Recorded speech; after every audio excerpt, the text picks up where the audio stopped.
We did that interview an hour ago. I'm still struck by the poise of that young man. I should note that there is tremendous poise and grace exhibited by the families of the 3 Israelis who were murdered, those yeshiva students, some calling for empathy in the face of terrible, terrible reprisal and violence over there. It's tough over there, as Tariq said.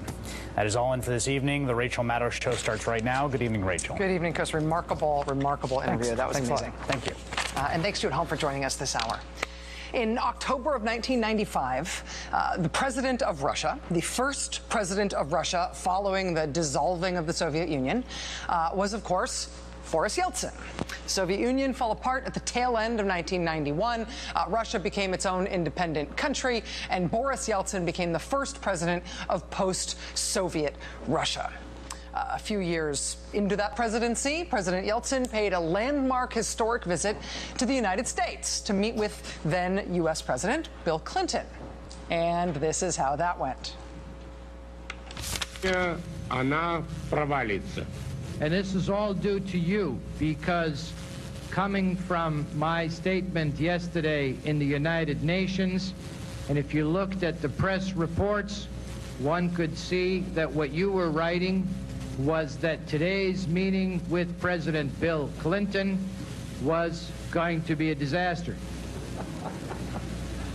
Так вот, не первый раз я вам говорю, что вы провалились.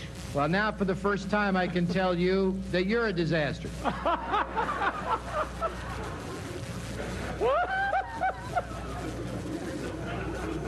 Be sure you get the right attribution there. I can tell you that you're a disaster. And you know what? Years later, we found out that that wasn't even, look at the look on his face, that wasn't even the most Boris Yeltsin-y thing that happened on that trip. Years after this trip, years after Russian President Boris Yeltsin made the President of the United States laugh cry in front of the international media and giggle like a prepubescent child, it came out that during that same trip, Boris Yeltsin snuck out of his room late one night and tried to hail a cab on Pennsylvania Avenue in Washington, D.C., while wearing only his underwear. President Boris Yeltsin apparently told the Secret Service agents who found him that he wanted a pizza. And that is why most YouTube tributes to Boris Yeltsin have titles like Boris Yeltsin's Finest Moments, and they show him fervently dancing or stumbling or randomly conducting an orchestra that wasn't expecting him to. This is how the world remembers good old Boris Yeltsin. But bumbling Boris Yeltsin was also the president of Russia at a critical time in that nation's history, right? When Russia was vying to be taken seriously as no longer the leader of an unwilling empire, but as a responsible nation in the community of nations. And as part of that really big effort, as part of the effort to bring Russia into the international community, to try to normalize Russian relations with the rest of the world, Boris Yeltsin, when he was president, decided to make one very specific, dramatic gesture. He decided to do something that the rest of the world had been waiting for almost a decade, but honestly, most people thought it would never happen. Before the Soviet Union fell apart, back in 1983, September 1st, 1983, a Korean passenger jet carrying 269 people had strayed into Soviet territory. And the Soviets, of course, shot that plane down. It was Korean Airlines Flight 007. It was only seconds away from international airspace when a Soviet fighter jet hit that passenger plane with 2 missiles, killed everybody on board. President Reagan was on vacation when the shoot-down happened. He initially wanted to stay on vacation, and the White House initially said that he would stay on vacation, but then 4 days after it happened, President Reagan was back in Washington and delivering this sternly worded address to the nation. He said what the Soviets had done was monstrous. But honestly, looking back at that time, I got to tell you, that sternly worded address was basically it. In terms of the U.S. response, the presidential response to that tragedy.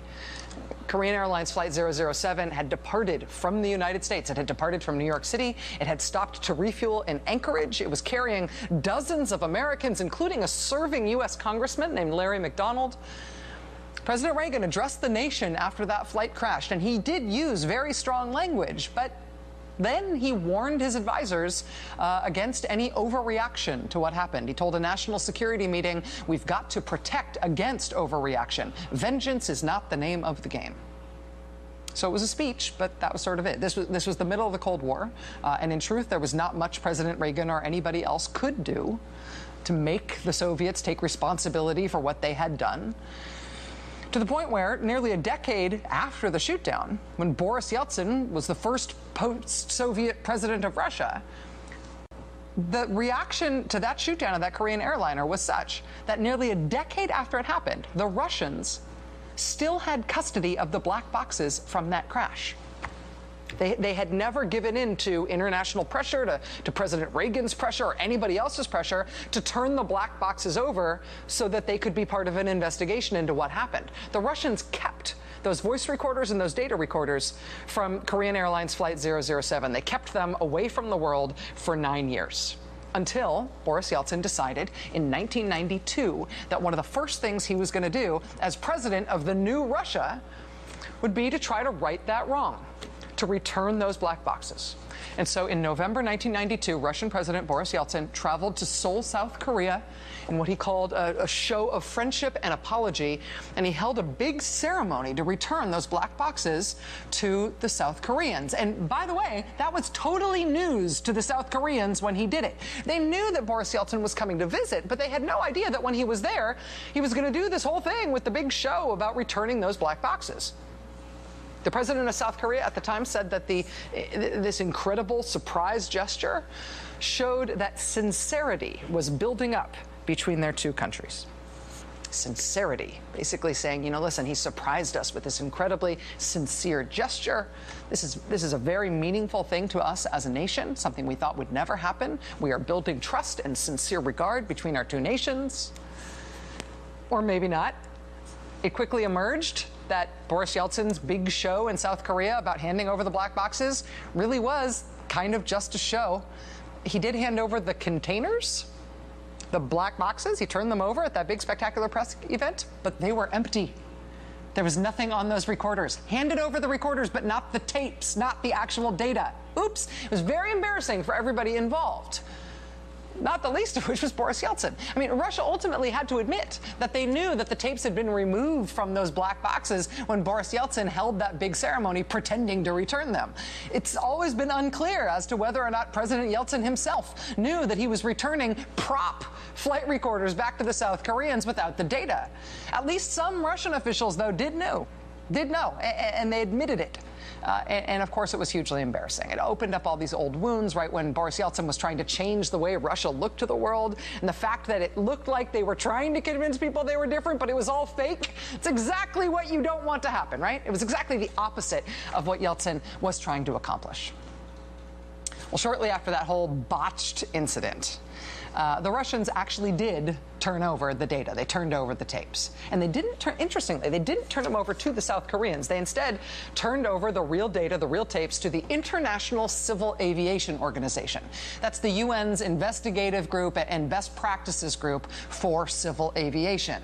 And that agency reviewed the tapes from the shoot down of that airliner 9 years earlier.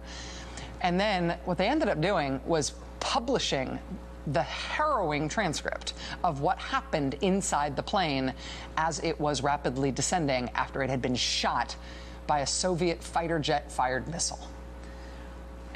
And that investigation, what they published, right, it corroborated much of what we already knew about Flight 007.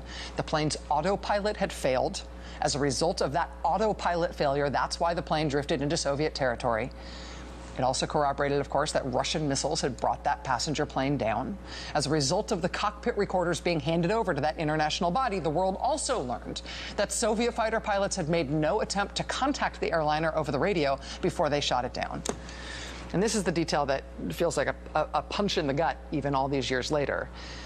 Because of that data, the world also learned that the passengers on that flight may have been alive for a full 12 minutes before that plane crashed. 12 minutes after it was hit by the missiles, but before it plunged into the sea. And details like that are important, not just because they tell a drastically different story, right, from the one we knew. We knew it had been shot down out of the sky, right? Details like that, though, are important because they fill in the gaps. They establish a true record of what happened. They give us the facts, the incontrovertible facts. I mean, that terrible detail about the 12 minutes of pain and suffering that those 269 people may have experienced on board that jet after it was hit. That detail, for example, played a prominent role in a lawsuit against Korean Airlines by the families of those passengers. Those known facts gleaned from those black box recordings, they're also proof, right? They're proof that what was basically reported to have happened really did happen. I mean, for years leading up to and after the handoff of those empty black boxes, the Soviets had insisted that that flight they shot down wasn't a passenger plane at all. They said it was a spy plane. That was why they shot it out of the sky. That explains why it was so off course. That plane was filled with spies, not with innocent men, women, and children. That had been the Soviet line about it, right? And it is the nature of conspiracy theories that they are often difficult to dispel with fact, but it is still helpful to actually finally get your hand on some facts, to have that official, incontrovertible record of what really happened and what really experienced. And I'm sure there's still some post-Soviet Russians out there who believe that it really was a spy plane, but it wasn't, and we know it wasn't, and we can show you how we know. Since Malaysia Airlines Flight 17 crashed in Ukraine last Thursday, we have seen headline after headline about who has control of the black boxes from that plane. The day after the crash, both the Ukrainian government and the pro-Russian separatists who've taken control of the region in Ukraine where the plane crashed, they both claimed that they had the black boxes. Then we learned that no, actually, the black boxes were maybe in Russia. Maybe Moscow has them. Actually, no. The Ukrainian emergency services, they said they were supposed to have the black boxes, not the Russians. There was one day when a separatist leader told the AP that they had found no black boxes and nobody had any of them. That said, one of his own staffers had also told the AP earlier that day that they had found the black boxes. Not only that, they found 8 of the 12 of them, which left the AP reporter puzzled, to say the least, because planes don't have 12 recorders. They have 2. So what did you find 8 of? Today, though, lots of news organizations have reported that the actual black boxes have, in fact, been both found and handed over to a delegation from Malaysia. This is the video of that reported exchange. It remains to be seen what, if anything, is going to be gleaned from these black boxes, if these are the real black boxes from this crashed plane, and if they are in a condition in which they will be useful. They are expected to be transferred out of the war zone that is eastern Ukraine, although it's unclear exactly what happens to them from there, now that they're in Malaysian hands. The Malaysian Prime Minister has so far declined to say what his country plans to do with the recorders. Meanwhile, the U.S. Embassy in Kiev has been, quote, knocking down reports, knocking down conspiracy theories, really, that have been running on Russian state television. Russian state TV all day has been running accusations that it was the Ukrainian military that shot down the Malaysian jet. Russian TV is reporting that a Ukrainian fighter jet was in the area when Malaysian Airlines Flight 17 went down. The Russian Defense Ministry made that claim today, implying, if not outright saying, that Ukraine shot down the airliner and everybody ought to leave Russia alone. When President Obama spoke about the plane today from the South Lawn of the White House, he said that Russia, and specifically Russian President Vladimir Putin, have a direct responsibility to make this investigation happen, basically, to compel the pro-Russia separatists in Ukraine to cooperate with the investigation of the crash site and to allow full and unfettered access to the investigators. And Russia this afternoon did vote with the rest of the United Nations Security Council in favor of a resolution to give investigators full access to the crash site. That said, shortly after that UN Security Council vote, a representative from Malaysia Airlines complained before the Security Council that they were still being denied access to the site. Despite the conspiracy theories apparently still airing on Russian TV, the Russian government, as of this afternoon, says that it wants what the world wants too, a full and independent investigation into what happened to that downed flight and to those 298 poor people. Russia says they are with the world in wanting the most detailed account possible of what happened and a reckoning for those who are responsible. Russia says they are on board. Is there any way to know if that's true? If that's true, can Russia make that happen, basically? How much control does Russia have on those pro-Russian separatists in eastern Ukraine? If Vladimir Putin tells them or asks them to do something, is it as good as done? And if Russia does not exert their influence, if they choose not to, What can and what will the international community do to try to get Russia to move? Joining us now is Kimberly Martin. She's a professor of political science specializing in Russian affairs at Barnard College and Columbia University. Professor Martin, thanks very much for being here. Rachel, it's my pleasure. Thank you for laughing when I showed the Boris Yeltsin video of him making Bill Clinton laugh. It's one of my favorite C-SPAN moments of all time. Russia is now saying it will support a full international investigation of the crash. We're still trying to figure out what that means. If Vladimir Putin told the separatists, do X. Is X as good as done? Does he have control? He probably doesn't have complete control, but he can put a lot of pressure on them. He can close the border to ensure that no additional mercenaries go over the border from Russia to help the fight.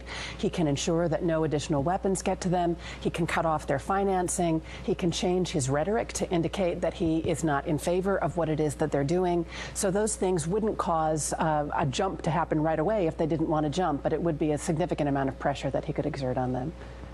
One of the reasons I wanted to talk about the 1983 shoot-down is not just because Boris Yeltsin's amazing, but because it took until Boris Yeltsin before Russia made any sort of gesture of apology, acknowledgement, and taking part in the international community's investigation of what happened. Right now, with Vladimir Putin's politics, the domestic situation around this in Russia, can you imagine a path toward Russia acknowledging any role in this having happened? Yes, what it would take would be a real change in the direction that the Putin administration has gone up until this point. But the reason that it might happen is that, you know, Putin is not really just a single dictator who causes Russia to follow along behind whatever it is that he wants. He has to deal with his domestic politics too.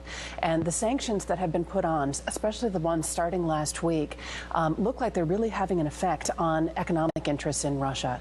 And so Putin to be concerned about what the people who are engaged in a lot of international trade and a lot of international investment think about what he's doing. And so it's always possible that they would put pressure on him if they had significant pressure coming from the Western community that would cause a change in policy. And at that point, Putin could just offer plausible deniability.